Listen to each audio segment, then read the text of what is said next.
Wow. What if these movies existed?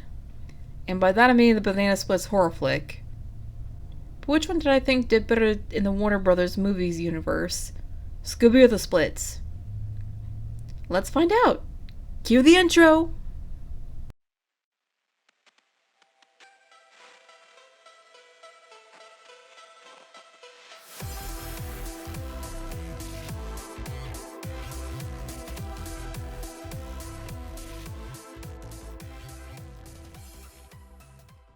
Hey pups, RP here, and welcome back to another Movie Monday review for the month of spooks, scares, horror, tricks, and treats, and so much more. You know, we won't be able to get the anticipated FNAF movie until maybe the 2020s, which I'm sure we're all excited for, by the way, but we best let the filmmakers and Scott Cawthon take their time with the movie. Good things come to those who wait, you know? But if you don't feel like waiting, why not try the next best thing?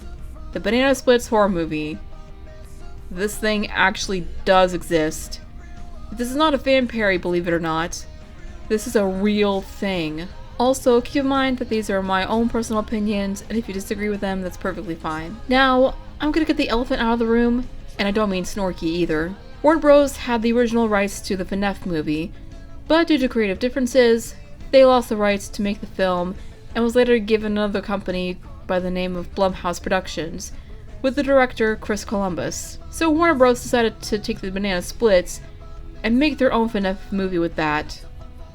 The Banana Splits version. Also, this film is rated R, surprisingly enough, and there's a crap ton of gore in the movie. So I'll save you all from that and show you some mercy by not showing it in this review. And also because YouTube might take down this video.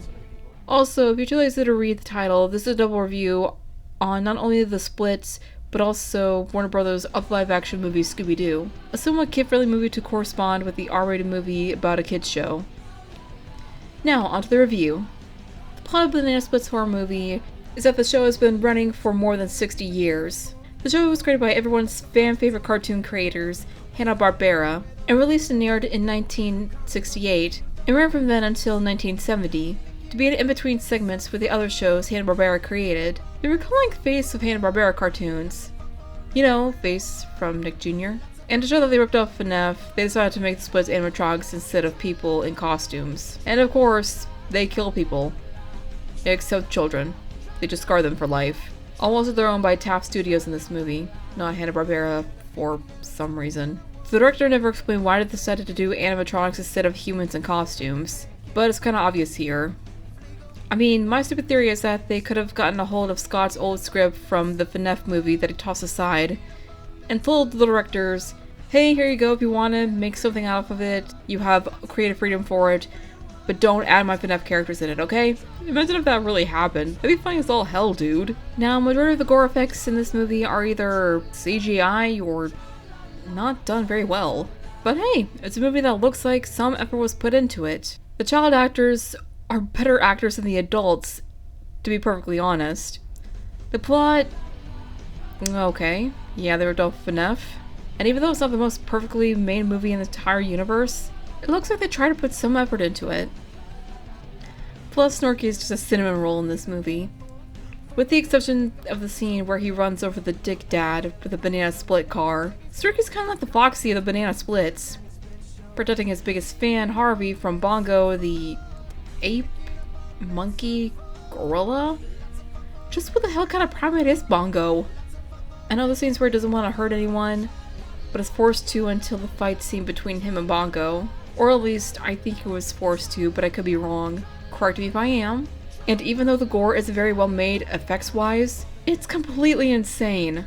And again, some effort was put into it. It's like what Supernatural did with Scooby-Doo, putting dead bodies and some pretty intense gore too. Now, the Banana Splits movie may be a complete ripoff of the upcoming FNAF movie, but it's the next best thing, and some effort was put into it.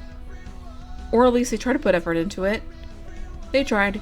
Credit where credit is due. And speaking of Scooby-Doo, this leads us to the 2002 film Scooby-Doo, a live-action movie involving the Scooby Gang after they went their separate ways. They reunite to solve a mystery on the appropriately named Spooky Island, with people acting weird, and they find creatures possessing the residents of the island, using them as SPF over 9,000 sunscreen suits, because if they get into light, they die. Yeah, no joke, they straight up die if they come into contact with light. They're kind of like vampires in a way. Gigantic gremlin demonic vampires. Yeah. Later on it's revealed that Scooby-Doo is a villain of the movie, and he wants to use all the souls of those whose bodies were used by the creatures to gain immense power. And the main soul he's after is his Uncle Scooby. And that shows the kind of relationship they have, or had at least, in the movie. But then, like always, the Scooby Gang defeats Scrappy and saves the residents of Spooky Island. And they stay together as long as there's a mystery to solve and asses to kick and names to take. Now, this movie was made in the early 2000s, so effects for live action and CGI effects were impressive during this time. It's definitely one of my favorite movies. I don't care what y'all say! And one of the greatest films Warner Brothers made, which would lead to the sequel, Scooby-Doo 2, Monsters Unleashed in 2004. And the Scooby-Doo movie was definitely a scarier movie to some children who watched it in theaters. But I still liked it because Scooby-Doo is awesome. The effects were a little bit better than this one, and the adult actors were a lot better in this movie as well. So which is better for Warner Brothers in comparison? Well, my opinion on the movie that was the most successful was Scooby-Doo. Yeah, picking favorites here. Again, the Banana Splits movie had tried their best, but kind of ripped off FNAF and was far too gory. Gore for the sake of gore. And the effects weren't that great. The adult actors were put to shame by the child actors, and the best part of the movie was the rock version of the Banana Splits theme song near the credits. But then again, they did at least put some form of effort into this movie, and even though the gore effects were clearly not the best in the world, it's still something that was at least a little bit interesting. And I'm gonna be honest here, ever since I was a kid, I always thought there was something weirdly off about the Banana Splits. They even creeped me out as a young child, and I always rated Scooby-Doo for comfort from the Splits. So for the Banana Splits movie, I'm gonna be fair and give it a 3 out of 5 stars. It's a movie I can say that isn't good, but it isn't bad either. For me at least, it's somewhere between the gray area between the black and white thought system when it comes to movies. And of course, the Scooby-Doo movie may have aged horribly to most people and say that they hate it, but for me, it's sort of the magnum opus of Warner Brothers when they began merging CGI with live action. Plus, it's one of my favorite movies and franchises from Hanna Barbara. Sure, it was the best Scooby movie of all time, but it still holds a special place in my heart today. So for Scooby-Doo, this one gets a perfect 5-star rating. Yes, I know, I'm weird. And if any of y'all are wanting to see these movies, I strongly recommend you steer clear from the Banana Splits movie until you're about 17, 18 to 21 years old, and can handle gore a lot better than I probably ever could, because the gore in this one gets a little extreme. Not like the Saw or Texas Chainsaw extreme, but it gets extreme. But the Scooby-Doo movie, I recommend you see for yourself. If you love it, I'm glad. If you hate it, I'm sorry.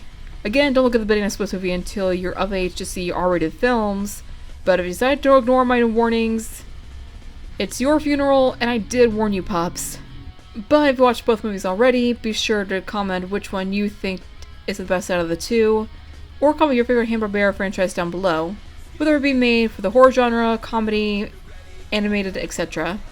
And if you're going to ask whether or not Warner Brothers has the right to Hanna Barbera's works or not, I mean, technically speaking, they were partnered by the creators, so I mean, they kind of have creative rights over Hanna Barbera's work. So that answers that question. Alright, cue the outro.